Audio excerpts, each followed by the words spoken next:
అన్నీ బాగుంటాయి. ఈరోజు 'పుష్ప 2' గురించి వీడియో చేయాల్సిన వాళ్ళం. 'మిస్టర్ బచ్చన్ డబుల్ స్మార్ట్' గురించి చేస్తున్నాం. It's okay.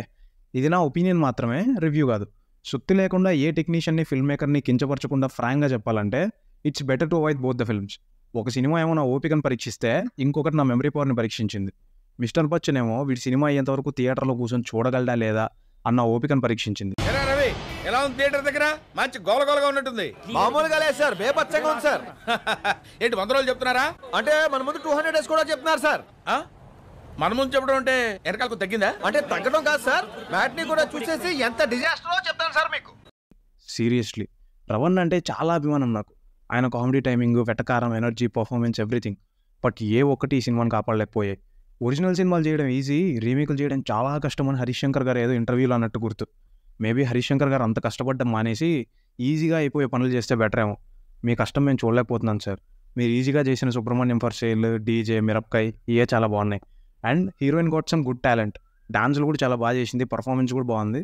Maybe script selection మీద కాన్సన్ట్రేట్ చేస్తే పెద్ద హీరోయిన్ అవ్వచ్చు. అండ్ చాలాసార్లు స్క్రీన్ మీద తనని చూసినప్పుడు రష్మికని చూసినట్టే అనిపించింది నాకు. ఇంకా డబుల్ స్మార్ట్ విషయానికి వస్తే, ఇస్మార్ట్ శంకర్ 1 నాకు ఎంత మాత్రం గుర్తుంది అని నా మెమరీ పవర్ని టెస్ట్ చేసింది. ఆల్మోస్ట్ రెండు ఒకటే ప్యాటర్న్లో అనిపించాయి నాకు.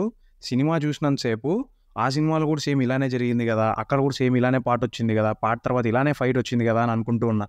అండ్ సాంగ్ ప్లేస్మెంట్స్ కూడా ఆల్మోస్ట్ సేమ్ ఉండే. అండ్ కేవలం రామ్ కోసం మీరు వెళ్ళి చూసేలాగా ఉంటే మీకు ఖచ్చితంగా సినిమా నచ్చుతుంది. Full on energetic performance and డాన్సులు కూడా ఇరక్కొట్టేశాడు. సో మీరు ఎంజాయ్ చేస్తారు. అండ్ క్లైమాక్స్ ఎండ్ అయ్యే విధానం కూడా కొంచెం సిమిలర్గానే ఉంది. బట్ ఫస్ట్ నేను 'మిస్టర్ బచ్చన్' చూసిన ఇంపాక్ట్ ఏమో నాకు ఇది చాలా బెటర్ అనిపించింది. అండ్ సినిమా ఫ్యామిలీతో చూడటం కొంచెం ఇబ్బందిగానే ఉంటుంది కాబట్టి ఫ్రెండ్స్తో సెట్ చేయండి.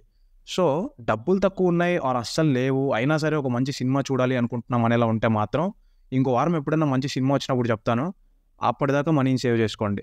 అలా కాదు డబ్బులున్నాయి ఏదో ఒక సినిమా చూడాలనుకుంటున్నాం అనేలా ఉంటే డబుల్ స్మార్ట్ ప్రిఫర్ చేయండి. కొన్ని చోట్ల డిసప్పాయింట్ అయినా మోస్ట్లీ సాటిస్ఫైయింగ్. లేదు డబ్బులు ఎక్కువే ఉన్నాయి పోయినా పర్లేదు, రెండూ చూస్తాం అనుకుంటే వెల్ అండ్ గుడ్, మీరే చూసి డిసైడ్ అవ్వండి.